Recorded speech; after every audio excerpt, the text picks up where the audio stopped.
আসসালামু আলাইকুম প্রিয় দর্শক, কেমন আছেন সবাই? আশা করছি সকলে ভালো আছেন। আজকের ভিডিওতে আমরা কথা বলবো সার্বিয়া সম্পর্কে। সার্বিয়ার বর্তমানে এখন সর্বশেষ পরিস্থিতি কি আছে, সার্বিয়ার এখন বর্তমানে ভিসা হচ্ছে কিনা, নতুন করে 2026 সালে ওয়ার্ক পারমিট গুলা ইস্যু হচ্ছে কিনা, বিস্তারিত কি তথ্য আছে সেইগুলো আমরা আজকে আপনাদেরকে জানানোর চেষ্টা করব। অবশ্যই ভিডিওটি স্কিপ না করে আপনারা শেষ পর্যন্ত দেখবেন, অনেক কিছু গুরুত্বপূর্ণ তথ্য আজকের এই ভিডিও থেকে আপনারা পেয়ে যাবেন। যারা নতুন এসেছেন চ্যানেলটি সাবস্ক্রাইব করে রাখবেন, বিস্তারিত তথ্য এই ভিডিও থেকে আমরা কিন্তু দিয়ে দিব। চলুন কথা না বাড়িয়ে আমাদের মূল ভিডিওটি আমরা শুরু করি। তার আগে অবশ্যই আপনাদেরকে বলবো যদি আমাদের চ্যানেলে নতুন হয়ে থাকেন অবশ্যই আমাদের চ্যানেলটি সাপোর্ট করার জন্য চ্যানেলটি সাবস্ক্রাইব করে রাখবেন। যদি কোনো কিছু আপনাদের জানার থেকে থাকে সেটা অবশ্যই এক্ষুনি কমেন্ট করবেন। চলুন শুরু করি। প্রথমেই আপনাদেরকে বলি যে দেখেন, সার্বিয়া ইউরোপের বলকান দেশগুলোর ভিতরে সব থেকে বড় ভালো দেশ কিন্তু এই সার্বিয়া। তো এই সার্বিয়ার দেশটি মূলত আসলে দেখা যাচ্ছে এখন নতুন করে কিন্তু প্রচুর বাংলাদেশি ফাইল দিচ্ছে। তো ফাইল দেওয়ার পাশাপাশি দেখা যাচ্ছে যে আমাদের কাছে অনেক বিষয় সম্পর্কে আসলে আপনারা জানতে চান যে সার্বিয়ার কি পরিস্থিতি, এখন সার্বিয়াতে ঢোকা যাবে কিনা।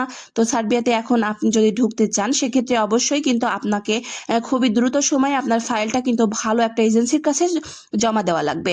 তো এখন কি ভিসা উঠছে, এখন কি 2026 সালে নতুন করে কেউ ভিসা পেয়েছে, এখন কি নতুন করে কেউ ওয়ার্ক পারমিট নতুন করে এখন পর্যন্ত কারোর হাতে আসছে?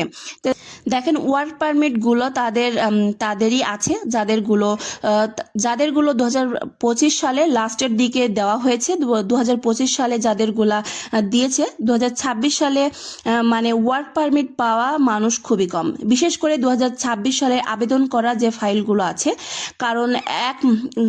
কারণ মাত্র 1 মাস হয়েছে এর কারণেই। আবার কিছু কিছু মানুষ পেয়েছে যারা, আপনারা জানেন যে সার্বিয়ার যে ওয়ার্ক পারমিট সেটা কিন্তু 1 মাসের ভিতরে পাওয়াটাও কিন্তু সম্ভব অনেকের ক্ষেত্রে আমরা দেখেছি। তো সার্বিয়ার ক্ষেত্রে তেমনটাই, আপনি যদি ভালো এজেন্সি, ভালো লয়ার, কোনো কোম্পানি থেকে পারমিট ইস্যু করেন এক্ষেত্রে কিন্তু 1 মাসের ভিতরে পাওয়া সম্ভব। তো বর্তমান সময়ে বাংলাদেশ থেকে যাদের চিন্তাভাবনা আছে সার্বিয়াতে ঢুকবেন, সার্বিয়াতে যাবেন, বর্তমানে এখন অলরেডি যারা 2025 সালে ফাইল দিয়ে রেখেছেন তাদেরগুলো কিন্তু এখন স্টেপ বাই স্টেপ ধাপে ধাপে ভিসাগুলো কিন্তু হচ্ছে। 2026 সালে এখনো জমা দিয়ে কিন্তু কেউ ভিসা পায়নি, তবে এটা বুঝতেই পারছেন এটা আপনার দ্বিতীয়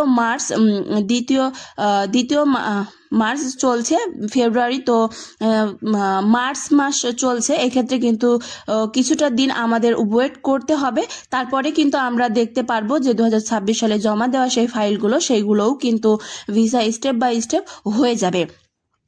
কিন্তু দেখেন 2025 সালে যে ভিসাগুলো সেইগুলো কিন্তু ওঠা শুরু হয়ে গেছে, এটা কিন্তু বন্ধ নেই। যদিও আপনারা ডিসেম্বরে দেখা গিয়েছিল কার্যক্রমগুলো স্লো ছিল, জানুয়ারি থেকে কিন্তু পুনরায় কার্যক্রম স্টার্ট হয়ে গেছে এবং 2025 সালের ফাইলগুলো কিন্তু খুব দ্রুত সময়ের প্রসেসিং হচ্ছে এবং আপনার অ্যাপ্রুভালগুলো খুব দ্রুত সময়ে আসছে। আর বুঝতেই পারছেন সার্বিয়ার অ্যাপ্রুভাল মানে কিন্তু ভিসা। তো এটা হচ্ছে মূলত কথা। তো যারা চিন্তা ভাবনা করছেন যে সার্বিয়াতে যাবেন, নতুন করে এখন ভালো একটা দেশে ঢুকতে চাচ্ছেন ইউরোপের, তো আপনাদের জন্য বেস্ট কান্ট্রি হতে পারে এই সার্বিয়া দেশটি।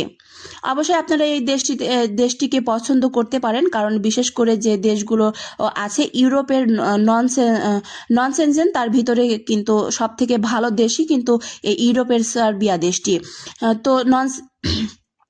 তো যাই হোক, বর্তমান সময়ে যাদের চিন্তাভাবনা আছে যে আপনি সার্বিয়াতে ঢুকবেন, তো অবশ্যই এখন বর্তমানে ভালো যদি মাধ্যম পেয়ে থাকেন তাহলে কিন্তু আপনি সার্বিয়ার জন্য ফাইল সাবমিট করতে পারেন নিঃসন্দেহে। তো ভালো থাকবেন সবাই, আশা করছি বিষয়গুলো আপনারা বুঝতে পেরেছেন। যদি কোনো কিছু জানার থাকে অবশ্যই আমাদের কমেন্টস বক্সে কমেন্ট করে যাবেন। আপনাদের কমেন্ট অনুযায়ী আমরা পরবর্তী ভিডিওতে আপনাদের কমেন্ট অনুযায়ী আমরা সেই প্রশ্নের উত্তরগুলো আমরা দিয়ে দেব।